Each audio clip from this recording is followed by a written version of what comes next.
Historically, it might be tempting to think of war economies as essentially a binary state.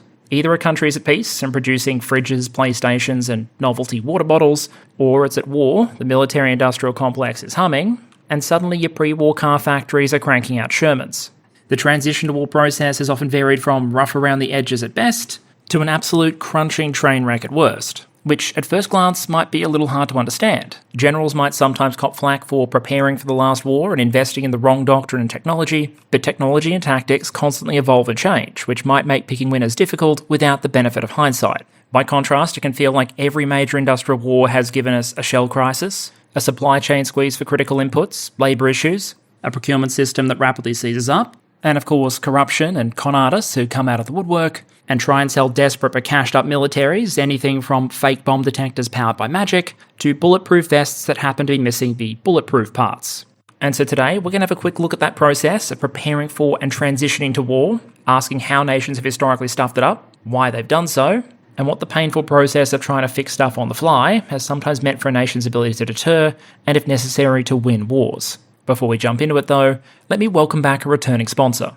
Previously, I introduced you to Odoo, an all-in-one family of business software with 45 plus business applications covering a range of purposes. And today, I want to show you how it can help bring order to the chaos of expense tracking and management. With Odoo, keeping everything organised so you can move past the folder of receipts and spreadsheet approach is simple enough. Let's take Odoo Expenses that simplifies your company's reimbursements and expenses. The process for submitting those expenses with attachments works via desktop, mobile, or just emailing receipts. You can then group those expenses up into a single report to speed up review and approval and include relevant comments where necessary. You can track the status through the approval process, and as a manager, you get to see the receipts and expenses presented side by side to make approval as quick and painless as possible. Or you can reject things with commentary, of course. The system is meant to be there to help save time and keep things organised, and that theme follows through the other features as well. Expenses can be automatically connected with the accounting system. Managers can track and review expenses across entire teams, and reimbursing client-related expenses is simple enough. Whether you run your own business or in a travel-heavy field, I doubt expense tracking and reimbursement is anyone's favourite part of the job. Odoo can't get rid of those expenses, but it can help make the process quicker and simpler. And helpfully with Odoo, your first application is free to keep for life. That includes hosting and support, as well as a personalised domain name free for the first year. So if you're interested in this, or one of the many other functions that Odoo provides, there will be a link in the description, so please feel free to check it out. Okay, let's start with the basics. What's the transition to war period, and how do nations often get it wrong? The glib answer would probably be badly, and with stunning regularity, but a more concrete answer might be that in economic and procurement terms, there are at least 3 phases in play here. The first is peacetime, or for us, preparation time, and if you're lucky as a nation, that's your default. At the other end, there's wartime, the actual punch-up, and then in a standard scenario, wedged between the two of them in chronological terms, is the messy movement between the two, the transition to war. And I'd argue that if a nation is trying to be as effective and efficient as possible about its defence spending, it's got to bear mind to all 3. On the economic and industrial side of this problem, you could argue one of the core issues is essentially very unstable demand. During a large war, you might need an extreme amount of military materiel, while during peacetime, you probably don't need tens of millions of people in uniform. How then do you make sure that you have what you need when you need it? You could hypothetically run a war economy at all times, just churning out weapons, but you'd quickly run into unacceptable trade-offs, the guns or butter problem, or in its modern version, nukes or nurses. You might want to try and get away with spending as little on defence as possible while still achieving all of your objectives, deterring every conflict that you can, protecting your national interests, and if you need to fight, making sure you have what you need to win at the lowest cost possible. Factor in that most nations can never be entirely sure when the next war or crisis might crop up, and it's almost inevitable that you're going to have some economic separation between peacetime levels of production and wartime ones. If you're an economically rational country then, you might want to do at least 2 things. Make sure that you have the right balance between the resources you're committing during peacetime versus what you expect to have to spend if a war breaks out. And secondly, make sure that you're prepared to undertake that transition to war process as quickly, efficiently, and cleanly as possible. Because hypothetically, the faster and more efficient you are transitioning to wartime, the less you're reliant on your peacetime production levels. If in an emergency I can ramp up to producing enough ammunition in 6 months rather than 12 or 18, then maybe I can get away with having an 8-month stockpile rather than 19 or 20 months. I'd argue there's also a significant element of deterrence here. If I'm considering potentially picking a fight with a country, I shouldn't be concerned just with how powerful their military is now. I'm probably going to be concerned with how powerful it might be 6, 12, or 18 months in. So it might be that by demonstrating good preparation and the ability to economically mobilise quickly in an emergency, a country might be more likely to ward off the need of ever having to actually mobilise in an emergency. And yet, as history demonstrates, countries have time and time again found a way to bungle this part of the process, dropping the ball during the preparation and transition of war phases, and having to pay the price for that strategic failure in lives, treasure, and strategic outcomes as the fighting plays out. So let's walk through some of those common failures, why they happen, and why they matter. And at each of them, I'd suggest asking yourself a question. At this point in the process, what's the bottleneck? What is the thing that's in shorter supply that prevents the process going larger and faster? So let's start chronologically at the start, where a lot of the foundations for problems tend to be laid, and that's peacetime. If you're thinking about bottlenecks, stuff that's going to get in the way of our defence preparations, then comparatively, peacetime's probably going to have relatively few of them. Markets and supply chains are probably comparatively undisrupted, and compared to the midst of a war, a nation might have a surplus of one of the most valuable resources of all, time. And that means in terms of value for money, the payoff I'm often going to get for my investment, peacetime will usually offer some fantastic opportunities and is usually going to be the best time to repair. A big part of the why here is that when it comes to industrial processes, there are usually at least two mutually contradictory ways to do things, cheaply or quickly.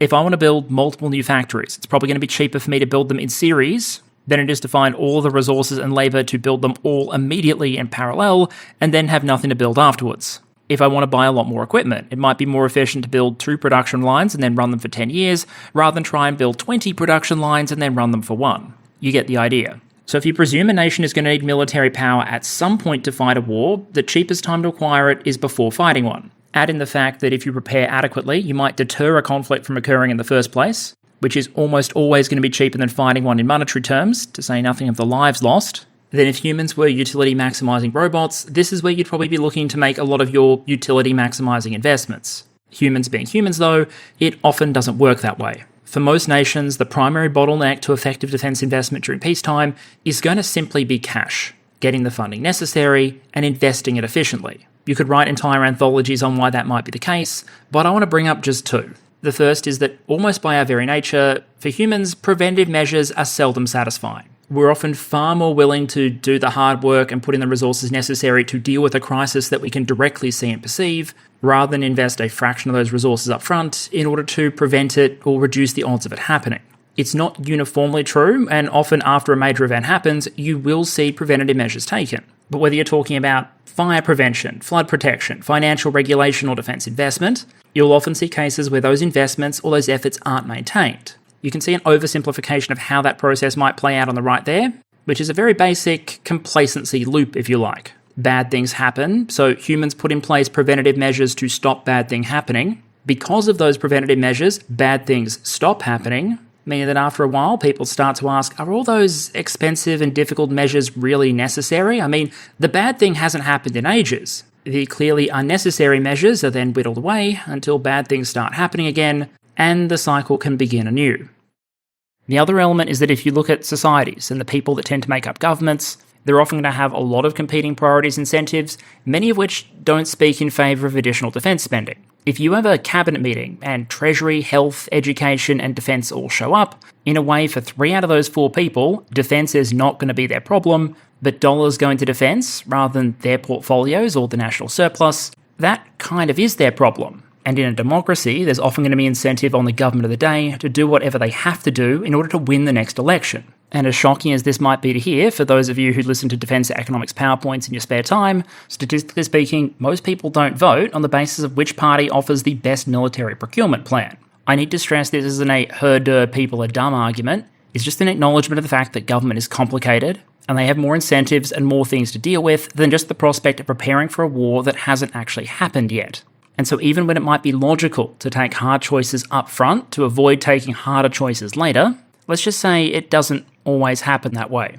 Instead, what you'll often see, if you look at a defence spending as a share of GDP chart for various nations, is a real peak and trough effect. Enormous amounts of spending once a war breaks out or is seen as imminent, and then huge cutbacks afterwards to create a peace dividend of sorts. When we've talked about the peace dividend before on the channel, we've usually talked about one in particular, the huge reductions we saw in NATO and Allied defence expenditure after the fall of the Soviet Union. But if we pivot over to this chart, showing historical British defence spending as a share of GDP, you'll see there hasn't been just one peace dividend, there have been many. Some of the spikes may have been longer than others, the Revolutionary and Napoleonic Wars stand out there, and in other cases the troughs were lower than others, with the big one here being the gap between the final defeat of Napoleon and the eventual outbreak of World War I, where Britain was arguably the world superpower and was able to either deter conflicts, or where it needed to fight them, win them on the comparative cheap, at least relative to the scale of its overall economy at the time. The Crimean War featured some serious human tragedy for some of the British troops involved, and we'll come back to that a little bit later, but in economic terms, it was really just a bit of a blip relative to the size of the imperial economy. The curious thing about that chart though, especially with the value of hindsight, is how often that peace dividend, that peacetime funding bottleneck, went far enough in order to guarantee that Britain wasn't exactly prepared for the next crisis that came up. Because just as relatively small-scale investments over a long period can create a lot of benefit during peacetime, cutbacks also have significant time to play out their effect on industry as well. What do I mean? For example, industry is often going to find ways to adapt to an environment of lower spending. Maybe they prioritise getting their margins up or doing small runs of higher value products. Perhaps they pivot from trying to produce as much stuff as possible to trying to generate more value from things like servicing and sustainment. They might optimise their supply chains and cut unnecessary costs wherever possible, noting that in peacetime, unnecessary costs might include things like, slack capacity to produce a lot of stuff in an emergency.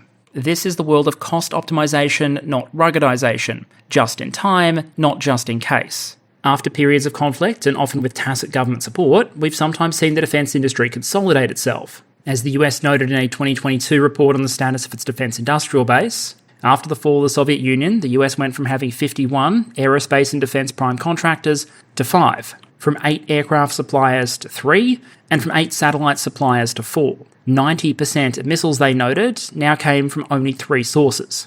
And pretty quickly, the skilled workforces that support an industry can move on as well. A lot of modern military products are incredibly complex. It can take years to train people and years more for them to get good at it. So if an industry, whether it's the American submarine industrial base or the combat aircraft manufacturing sector in Britain, if those sectors lose people, it's going to be very hard to get them back or replace them quickly if the need arises. And while the products now might be more complex, the risk of losing people out of your defence industrial base during peacetime is absolutely not a modern phenomenon. There are plenty of more potential peacetime issues we could go through. Barriers to investment in the defence sector, zoning rules, the interaction between environmental rules and inherently dirty industries like manufacturing TNT. But the core point is that during peacetime, political incentives often push countries to spend comparatively little on defence preparation. That can create a very specialised, lean industrial machine that might be very well suited to doing what is clearly the most important part of this, delivering value to shareholders, and generally seems like a fantastic cost-saving idea compared to that old wasteful defence industry of old, until suddenly it looks like there might be a war on again, and we get to the first generalised stage of failure, where a peacetime system encounters wartime demands, and often enough, completely chokes up. It's just a historical reality that when a large-scale industrialised war breaks out, financial constraints usually go out the window. We saw this during the World Wars, with the UK spending between 45 and 55% of GDP on the war effort, and we can see it now with Ukraine pushing well into the double digits as well. Usually, especially at the start of a war, the bottleneck is not going to be available funding, because even if for a country the peacetime budget might seem especially tight, as we've discussed in the past, industrialised nations in particular have plenty of options generally to get a lot of resources now in exchange for paying some sort of price later. You can raise debt in the form of bonds and make paying them back a future government's problem. You can just ration resources in the civilian economy to divert them to military use without paying full market price for them. In that case, the cost, so to speak, is a reduced quality of life for the civilian population. But you probably wouldn't need to take that many Ram 1500s off the road in order to keep the Abrams rolling. And if we look at the way Russia has been paying for its war effort, if you like, it's a case of all of the above and more. Tax increases, debt raising, depleting saved funds in the National Wealth Fund, confiscating assets, rationing fuel sales, accepting higher inflation in the short term and lower productivity and greater costs in the long term, as a bunch of human capital is gathered up and then thrown against places like Pokrovsk. The basic paradox here is that if you had asked the Russian finance ministry openly in 2021 whether or not Russia could afford this kind of defence budget, you probably would have heard a lot of them saying no. But with the war on, as historical precedent would suggest, those voices are much more quiet or silent. So let's assume the government has the money. That old funding bottleneck is gone. Where's the new one? And the answer often enough is along the lines of, great, you have the money, But is there enough stuff out there for you to actually buy with it?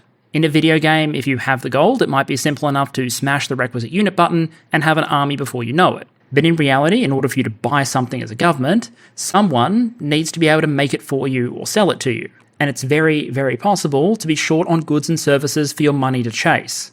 Before the outbreak of the US Civil War, some in the South argued that their state would be viable if they broke off because they had access to huge export earnings through the overseas sale of cotton. There were at least two major problems with that plan that became apparent very quickly once the South found itself in a war with the industrialised North. One, it's kind of hard to export cotton to overseas buyers when the North has the bloody navy, and so most southern cotton grown during the war was actually either destroyed or stockpiled for sale later, rather than successfully exported.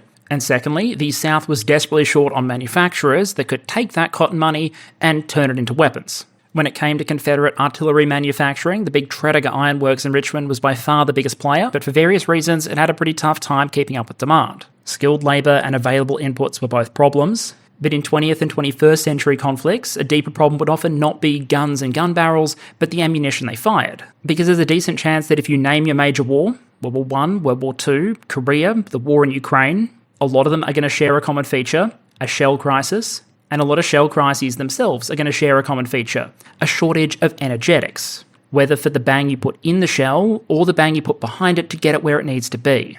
Part of the issue here is that manufacturing stuff like TNT isn't the most pleasant of businesses, and peacetime demand and wartime demand tend to be a very long way apart.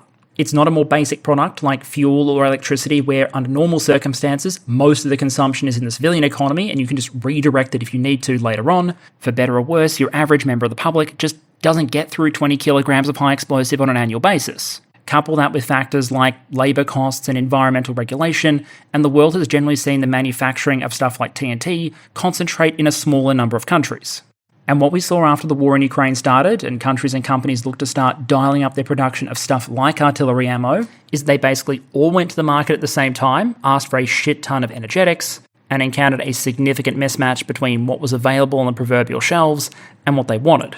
And in a normal economic scenario, when you have too much money, relatively speaking, chasing too few goods, and those goods are considered essentials, you can probably guess what happens next, with stage one being the inevitable inflation spiral. Or at least inevitable if you don't embrace particularly creative solutions, like Lukashenko in Belarus essentially banning certain types of inflation back in 2022. But in those cases where you start to get into the domain of price fixing, you are potentially setting yourself up for the economic pressure driving that inflation to manifest in some kind of different way, be that shortages and rationing due to underproduction, or unprofitable businesses that might require direct or indirect government support, as we've seen with some Russian defence sector businesses that are required to sell their products to the state at below production cost. If we assume a simplified scenario where you don't have any of those kind of price constraint measures in place, however, spiralling inflation is a definite potential outcome.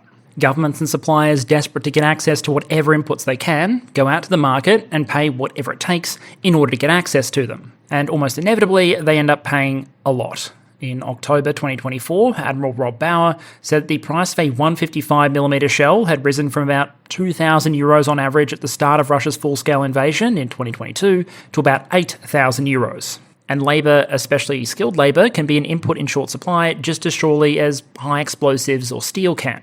We saw Russia's big tank manufacturer, Zavod, increase wages by 12% in May 2024, then by another 28% in August 2024, and many parts of the Russian economy have seen significant wage hikes as different industries and businesses compete for the pool of available workers. Through that, you'll often see governments and businesses looking for ways to rapidly grow the overall workforce.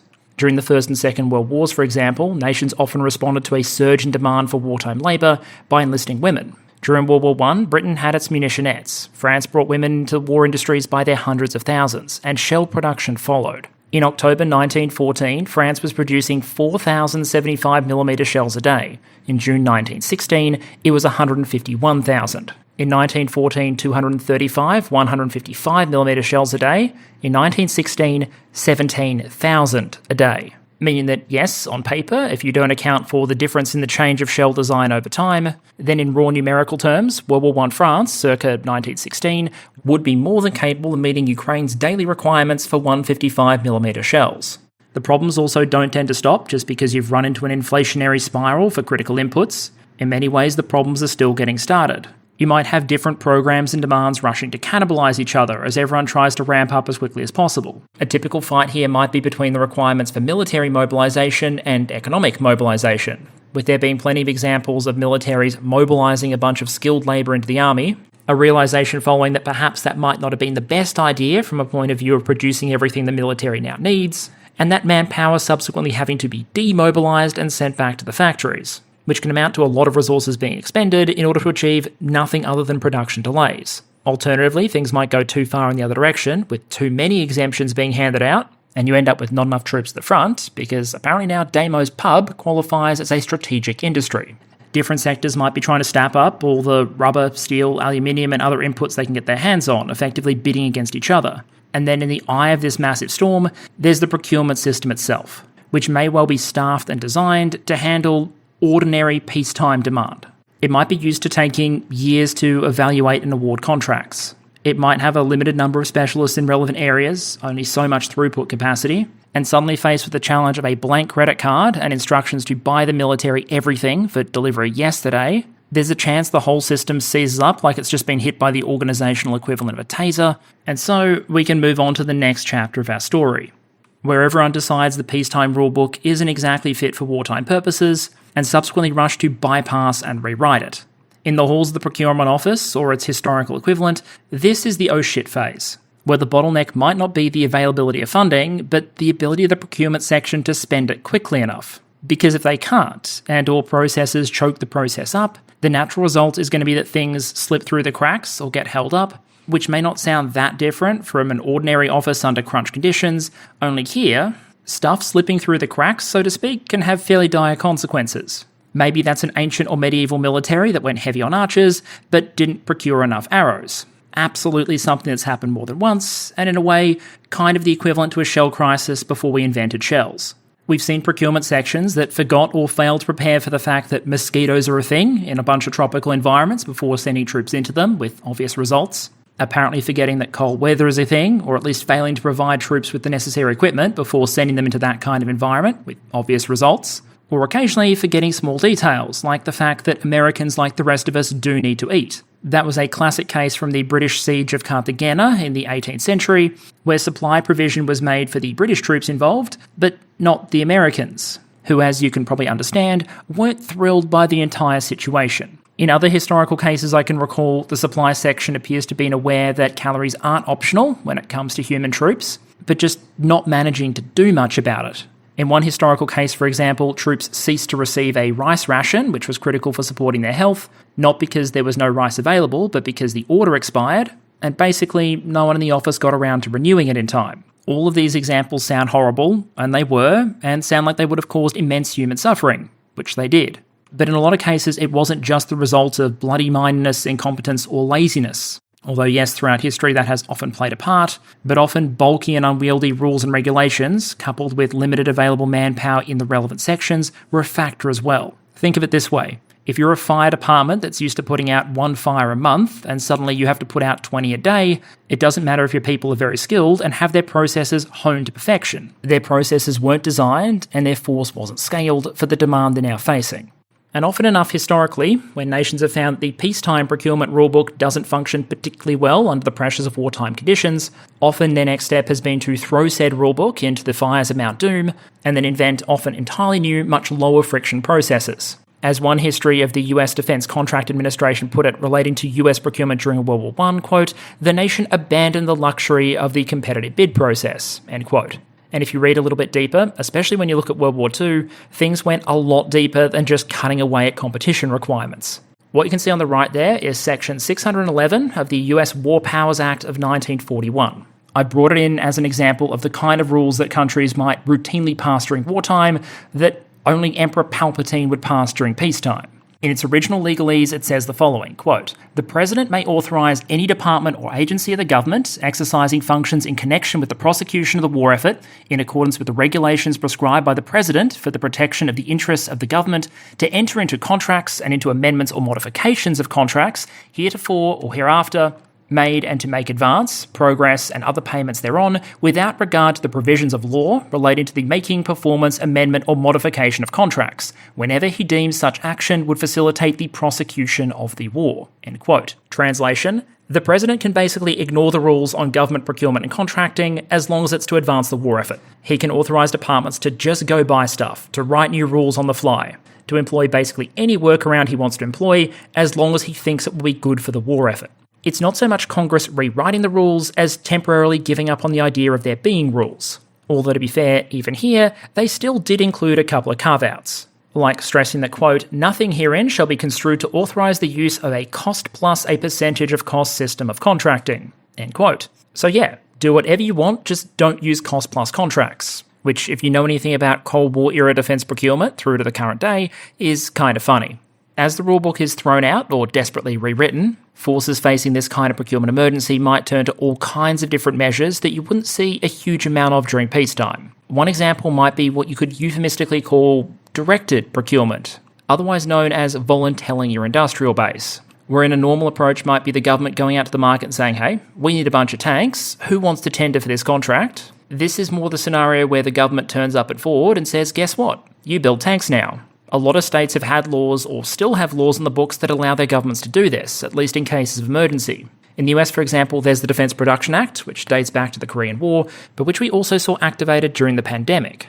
This has the benefit of allowing the government to potentially directly grow supply rather than having to slowly induce it on a voluntary basis, although there are obviously risks and trade-offs involved in that, and we might come back to those a bit later on. In other cases, you might just see expedited procurements, where a lot of the normal rules, regulations, and processes just get dropped away, and perhaps instead of competitive bidding, you have more sole source contracts, where the government goes directly to a supplier, works out a price, and it never goes to market. You're going to have duplicated procurement processes, where you give multiple different bodies the ability to go out and buy the stuff that they need, partly in the hopes that whatever you lose in terms of economies of scale, you might get back in terms of responsiveness. In Ukraine, for example, there isn't one single Ukrainian government authority that purchases all of the country's military drones. Parts of the military absolutely contract for and purchase drones, but so too do the security services and military intelligence, the SBU and GUR. A duplicated model can certainly have its issues. Just look at something like aircraft procurement in Imperial Japan, for example, where it was fought over by the army and the navy. But especially in emergencies, nations have sometimes allowed additional duplication. And more than just duplications, sometimes they'll move into the realm of devolved or delegated procurement. This is where you start to give lower and lower echelon commanders and units the ability to do at least some of their own buying. A brigade commander might be receiving certain equipment and supplies as standard, for example, but also receive some funding so they can go out and purchase priority items themselves. Ukraine's brigades, for example, can have their own battlefield labs, conduct their own research and development, and partner with drone developers directly. And partly because, especially at these lower echelons, it's not like everyone's going to have a full procurement office in-house, the procedures that start to get rolled out can sometimes be a bit basic. Back when he was Chief of the Army, US General Mark Milley once reflected that the country had spent $17 million in 2 years testing for the adoption of a new service pistol. On the matter, he's reported to have said, quote, "We're not figuring out the next lunar landing, this is a pistol. 2 years to test at $17 million. You give me $17 million on a credit card, I'll call Cabela's tonight, and I'll outfit every soldier, sailor, airman, and marine with a pistol for $17 million, and I'll get a discount on a bulk buy," end quote.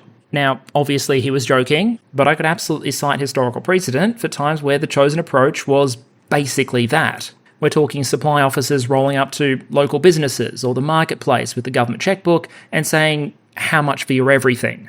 And I'd suggest that in Ukraine in particular, we haven't just seen this kind of devolved procurement, we've also seen entirely informal procurement. This might include things like troops purchasing their own or tactically acquiring their own equipment, or civilians and volunteer organisations stepping up. Historically, this kind of thing might be particularly prevalent when a force is fighting relatively close to home, and thus the civilian population can get to them easily, and also where it might be seen that the official supply channels aren't providing everything the troops think they need. We haven't generally seen Russian troops purchasing their own medical gear or protective equipment because they want to customize the color scheme. It's because the official system might hand you a medical kit with the hammer and sickle on it that was packed in the 1970s, and you would rather not die. From a Ukrainian perspective, it's hard to overemphasize just how important some of these informal channels, volunteer organizations and donations have been. A lot of Ukraine's drone capabilities, for example, owe a lot to volunteer organizations. And in the Ukrainian context, we've seen this devolved, sometimes informal approach to procurement that operates in parallel to the normal official system take on some occasionally quite interesting forms. What you're seeing here, for example, is the Brave One marketplace. And as dystopian as it is, the best way to describe this might be as an in-game store for an actual war. Companies can accredit their products and get them listed on the Brave One marketplace for a given price. Accredited users of the system can then log into the system and say, hey, I need a logistics UGV. And there you go. There's plenty of options that you can potentially order, running from a couple of 100,000 hryvnia on the low end up to 1.5 million on the higher end. A very rough exchange rate would be about 25,000 hryvnia gets you $600 at time of recording. So that UGV in the top left for about 500,000 is priced at about $12,000. Need a remote control weapon station for sentry gun duty? They've got those as well. Running the complexity gamut from what's basically a simple remote controlled AK mount up to things that are going to pair some fancier sensors with the likes of a 50 cal or a sniper rifle. If you're a unit looking for perhaps something a bit cheaper, here's a sample of the FPVs on offer, with multiple systems here being listed at around the $500 to $600 mark, and the eagle-eyed among you might have noticed one additional detail. This little box here, and with it the question of, what on earth is an E-point? My dot point notes for this episode basically said frequent flyer points for destroying Russian equipment, which isn't entirely accurate, but isn't inaccurate either. To oversimplify, the way the system works is Ukrainian military units can register to be part of the system. They then go about their work as normal, launching strikes on Russian equipment or personnel, and then they upload evidence of those strikes and their results into the system, which I believe leverages Ukraine's Delta BMS, its battle management system. That uploaded evidence is then reviewed, and for targets that are verified destroyed, a certain number of points are awarded. The point structure can change month to month to incentivize different targeting decisions. So yeah, with a couple of extra steps, it is basically the Battlefield 4 experience of seeing vehicle destroyed plus 100 pop up at the bottom of your screen. Those points are then accumulated at a unit level, and because this is a war in 2025, there is of course a leaderboard for those units, with the top spots going to whoever is scoring the most points. That by itself would create some interesting incentives, but as I said, there's also a procurement element here, because the points aren't just for bragging rights, they can be used to buy stuff. Just like someone in a video game might use in-game points to unlock new equipment, Ukrainian units participating in this program can use those points to get more drones, antennas, jammers, and a range of other equipment, filtering the public side of the market because there is a classified section as well. The most popular E-point purchases appear to include Lelka 100 thermal imaging UAVs, some relatively heavy quad rotors, and then a selection of FPVs. To go back to our discussion from earlier, this is essentially a form of devolved or delegated procurement. You're allowing individual units to purchase the kit that they think they need, not giving them what you think they need. But it has the weird twist on it on making the system essentially play to win, which can create some interesting incentive structures aside. It might, for example, foster competition between units. It might discourage units from hoarding ammunition and drones just in case, because they know that if they can actually use them in damaging strikes, they can use the points from that strike to just purchase more drones or ammunition. It also allows incentives to be shifted in line with targeting priorities, but also creates something of a win more mechanic. Because this is a point system, you'd expect the units that are more effective to get more points, and thus be able to buy more equipment, and thus potentially remain more effective, score more points, and be able to buy more equipment. It essentially directs a greater share of the available resources in the program to whatever units are scoring the best results, with all the implications that might potentially have. Now, there's potentially far more implications we could unpick about the implications of giving real-world war an in-game scoring system. Everything from encouraging better data tracking and reporting, because you need to be able to verify your engagements in order to claim the points, down to the potentially problematic, like potentially encouraging duplicate claiming or using munitions against targets that don't pose a threat and are already disabled in order to get those destroyed points. But the core contention here is this is ultimately a wartime procurement adaptation. It's probably not the kind of thing we'd expect most nations to write into their ordinary peacetime procurement playbook, and it may not have the same economies of scale and benefits as standardized, centralized procurement. But as a way to get equipment flowing to units where it's likely to be effective, it's certainly a creative Ukrainian approach from a country that's shown us no shortage of creativity since 2022. But going back to that core point of how this transition to war, this economic mobilization process can go wrong, here's the thing. Let's just say that a nation starts throwing a lot of those different measures at the wall to try and get things through. Guess what? A lot of the time, it's going to work. You're going to get money flowing, contracts signed, suppliers engaged, but in some ways, it may just be the beginning of the next stage of your problems. Because while yes, just about every defence bureaucracy, defence procurement system, defence industrial base on the planet could be made significantly more efficient, a lot of those rules and processes you might be about to turf out because, there is a war on, a lot of those might have originally been put in place for a reason, whether that be to ensure fairness, safeguard quality, or guard against the risk of corruption. And so as speed starts to become of the essence and the money cannons begin their barrage, it's time to talk about the chaos and corruption that can sometimes follow. Now let's be clear, historically speaking, plenty of things that might go wrong during this phase could have nothing to do with corruption. They could just be a natural result of a lot of the people and a lot of the industries involved just not being particularly experienced in what they're trying to do. It might be really convenient for the war effort if a plant that used to make civilian cars suddenly pivots to making tanks, but if you ask them to make that change basically overnight and to produce the vehicles in less time than the pre-war manufacturers were given, it's probably not surprising that when you combine unskilled labour, an unfamiliar producer, and a lot of time pressure, more than occasionally, there might be a couple of qualitative rough edges. But that can be a serious problem, with just about any piece of equipment, but also with stuff that tends to suffer a lot, like ammunition. Defective ammo being rushed out during wartime is basically a story as old as ammo, and in some cases, the roots of the issue even predated the outbreak of the war itself. But the war in Ukraine provides much more recent examples that seem much more directly tied to quality control issues than just shitty design. We have evidence of both Russian and Ukrainian troops complaining about at least some of the domestically manufactured artillery ammunition that they've been issued, with the major example in Ukraine back in 2024 being the recall of more than 100,000 120mm mortar rounds that had an unacceptably high failure rate and had to be pulled from the front, with the resulting shortfall covered as best they could with additional imported rounds. But the issues sometimes don't just relate to inexperience, incompetence, or industry adjusting to wartime demands. There's also the near inevitability that when you have a wartime emergency and wartime levels of spending, that amidst the chaos of it all, you won't just find the heroes and the cowards, you'll find the grifters. Even during peacetime, the defence spending money pot is always going to be a target for at least some charlatans, some corruption attempts. But in terms of opportunity, wartime and peacetime can be night and day. In peacetime, a lot of would-be profiteers might look at the defence base and see a lot of regulation, a lot of oversight relative to the amount of money available. But in wartime, there's a shit ton more money and people aren't watching as closely. The way you could describe it is that if for a lot of grifters, the peacetime military might be a mousetrap without the cheese, then the wartime military is a baited mousetrap without the trap.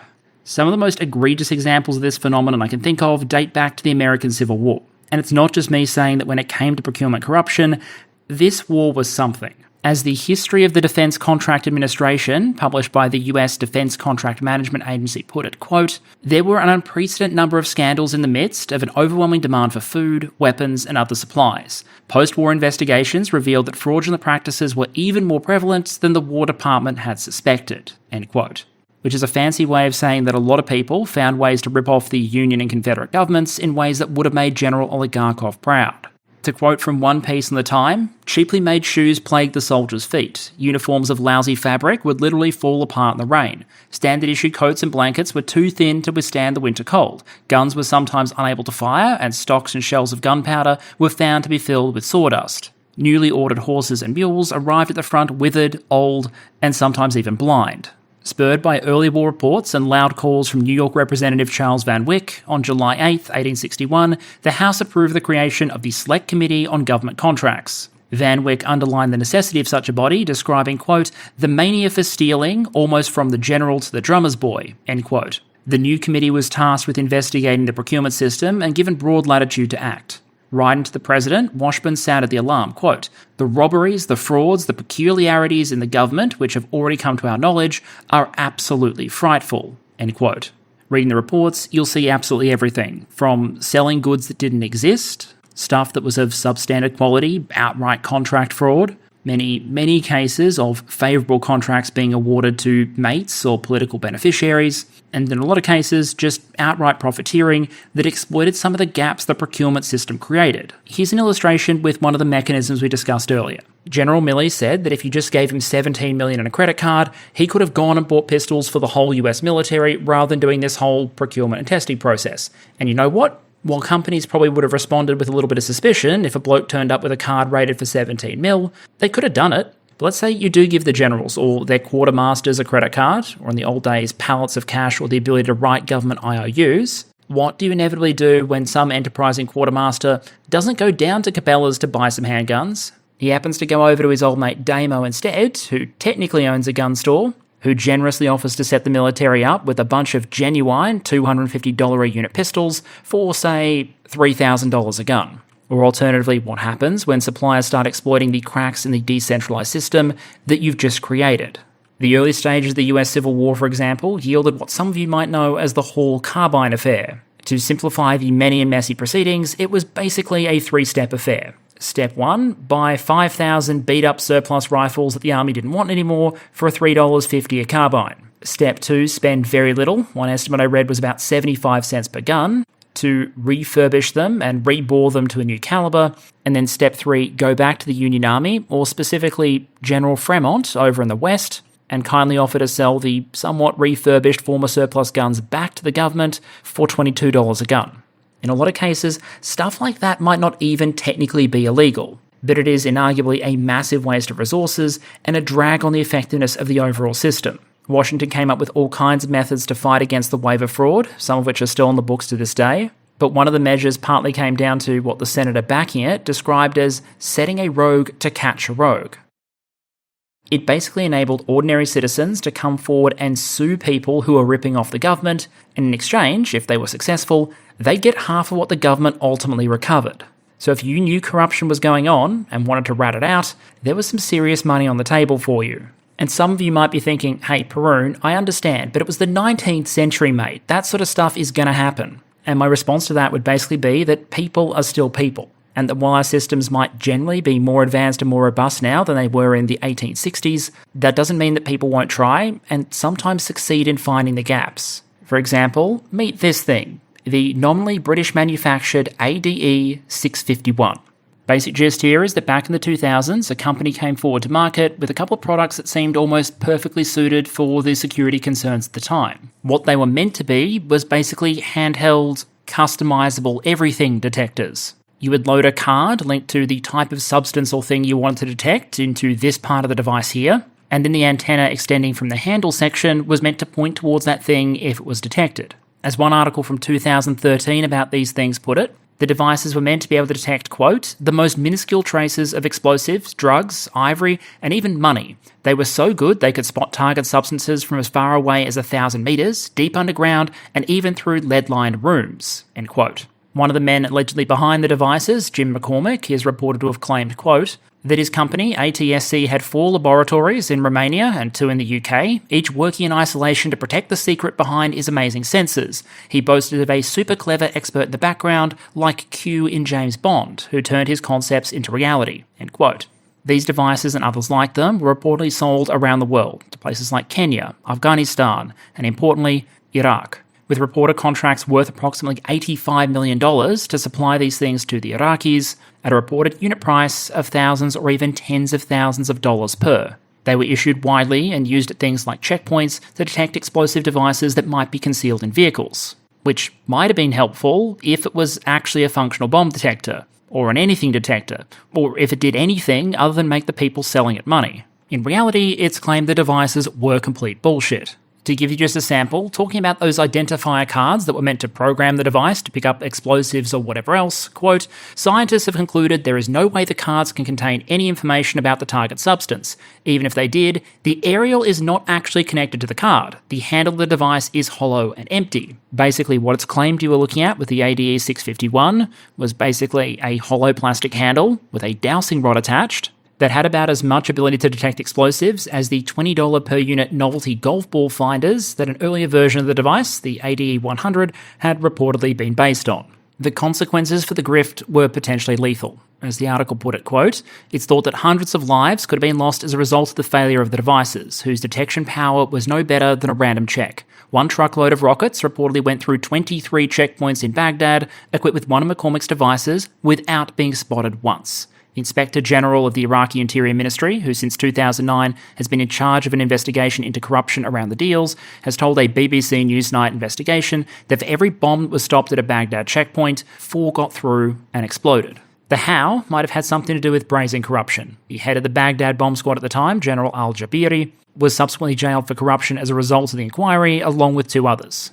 Police sources reportedly claim the general was paid millions of dollars to purchase the ADE 651 and then to publicly defend it. And as a sad coda to all of this, even after the devices were ultimately exposed as fraudulent, after their export was banned from the United Kingdom and McCormick was convicted, some of the devices reportedly stayed in use anyway, with an Iraqi army lieutenant reportedly telling an AFP correspondent in the weeks after McCormick's arrest that, quote, "We know it doesn't work and that it's been banned, but we're continuing to use it. It is bullshit, but still we're lying about it," end quote. Now, should people have tweaked to the fact that maybe someone who claims their device can potentially detect an elephant at 30 kilometres might be exaggerating its capabilities, or that the prospect of relying on, quote, "electrostatic magnetic ion attraction," end quote, to detect substances based on a programmed memory card connected to a placebo dowsing rod might require some independent testing before large-scale adoption? Sure, absolutely, and some potential buyers like the Canadians asked the relevant questions and ended up not buying them. But the core point is that the chaos and urgency of war and the transition to it can create the kind of conditions where this sort of stuff can thrive. And whereas the example we just looked at was targeted at foreign governments, the grift and corruption can absolutely target closer to home. One Russian defence contractor, for example, was charged after signing a contract in November 2022 to supply the Russian military with 30,000 bulletproof vests, and then allegedly decided to maximise their profits a bit by cutting a few corners here and there, by leaving out certain nice-to-have optional extras. To quote from the article, the company allegedly failed to include Kevlar inserts, which are essential for protection against shrapnel. Instead, investigators say company executives obtained falsified documents claiming that another firm had produced the vests, including the required anti-fragmentation components, for more than 1 billion rubles. It's claimed the company then got the military to sign off on the receipt of those goods by taking advantage of the workload of those involved, and whether that's an accurate characterization of what actually happened or not, it goes back to the nature of these scrambles to secure as much equipment and as many supplies as possible as rapidly as possible, and the way certain enterprising individuals might try and take advantage of it.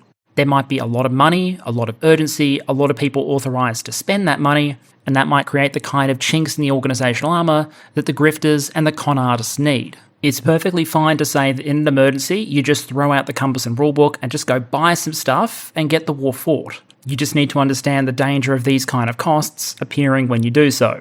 Whether you're talking about Civil War era supplies being purchased from a mate of a mate for outrageous markups, body armour and ammunition being sold to the government and issued to troops, or just any other form of wartime grift, one of the potential trade-offs here is speed versus accountability. The balance between making things go fast by removing as many steps as possible versus protecting quality and the taxpayer by having as many checks and balances as possible. But even if you successfully navigate all of those challenges successfully, you find the relevant suppliers in the market, you get them contracted for fair prices, and you make sure the quality is there, that the things that are meant to explode, explode, and the things that don't explode, don't explode. In your admittedly somewhat successful rush, you may just have succeeded in setting yourself up for other issues. Because now all that stuff you rush to get in a hurry is about to flow through the force, and the logisticians might be about to pay a price for it. What do I mean?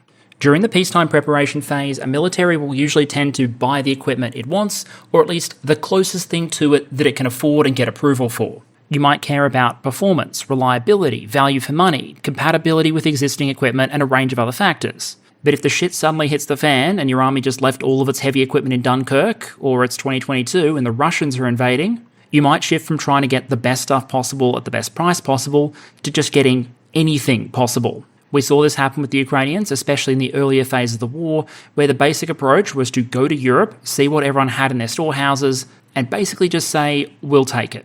That initial scramble might be the only real way to fill massive gaps during the transition to war and the early phases of it. But as time starts to go by, there's a couple of ways the consequences of that approach can start to roost for a force as a whole. Firstly, a force can rapidly de-standardise by buying lots of different systems to just get as many platforms or as much equipment as possible into the field, resulting in the maintainers and logisticians having to find a way to support an absolute menagerie of different kit. During the American Civil War, the Confederate Army increasingly found itself equipped with an absolute zoo of firearms and artillery that resulted in manufacturers like the Tredegar Iron Works having to produce more and more different types of projectiles as the war went on. The Imperial Russian Air Service started World War I as the largest air force in the Entente and grew rapidly in size. But a majority of those aircraft were imported from abroad, primarily from France and Britain, and oftentimes what France and Britain were sending were neither their best nor consistent. And maintenance in a force that was very diverse and highly reliant on imported aircraft and imported engines and parts was a constant thorn in St. Petersburg's side.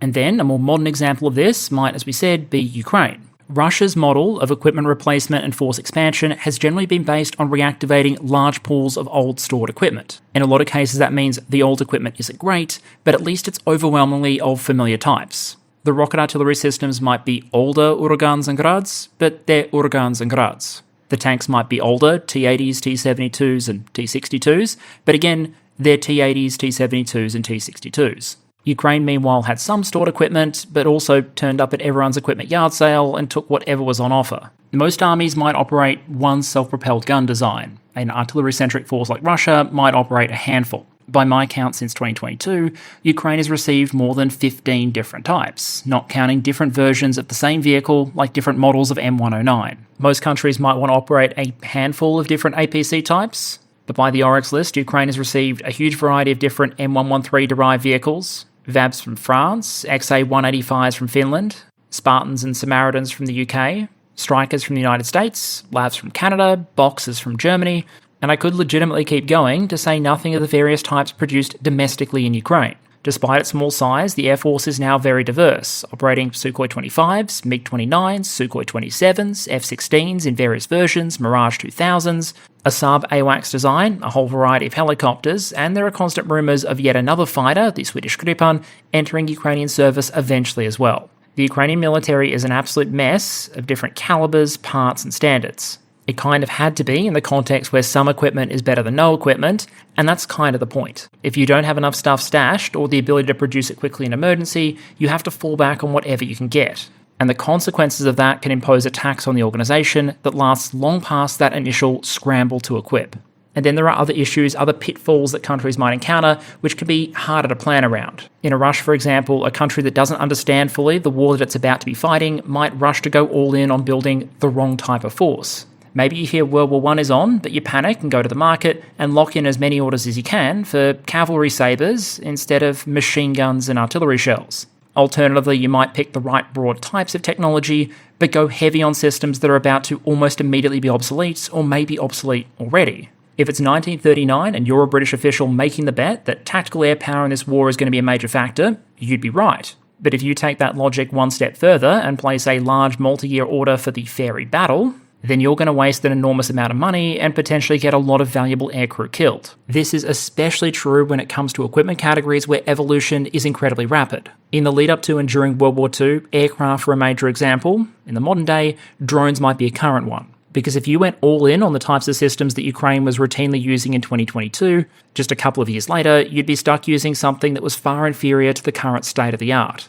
So in summary, if you prepare badly, you might find yourself going into a wartime scenario with inadequate supply, an industry that doesn't have the capacity to supply what you need when you need it, a procurement system that immediately seizes up and needs to be rewritten or discarded, a bunch of money flowing into the hands of grifters or to purchase equipment that's rapidly obsolete and doesn't reflect the requirements of the war you're actually about to fight, and a bunch of other costs and failures aggregating together with the price having to be paid somewhere. And often that takes the form not just of more money having to be spent during the war, but also the fight being harder and longer for those involved, and potentially having a worse outcome than if the nation had been better prepared and quicker off the economic mobilisation mark. Now, obviously in the interest of time, we're not going to get too far into the obvious next question, which is, having talked a lot about how to get this process wrong, how can you potentially get it right? But I think what we can do is close with some potential big picture observations and first steps. I think what a lot of history suggests, from the ancient to the contemporary, is that it's important for leaders to understand that all of this is part of the deterrence picture. That it's not just about how strong others perceive your peacetime military to be, but how they assess its capacity and the economy's capacity to mobilise and fight a war. I think it's worth understanding what that preparation and transition of war phase can look like, how it can go wrong, while also understanding that it doesn't have to go horribly wrong, and that things usually get solved in the end. The world wars, Korea, Ukraine, they all had a shell crisis. But as you saw from those World War I ramp-up numbers, the crisis didn't last forever. Eventually, with resources, planning and reform, the shells started flowing by their millions. The point is not that countries should be defunding their health systems to pump out 100 million shells a year during peacetime.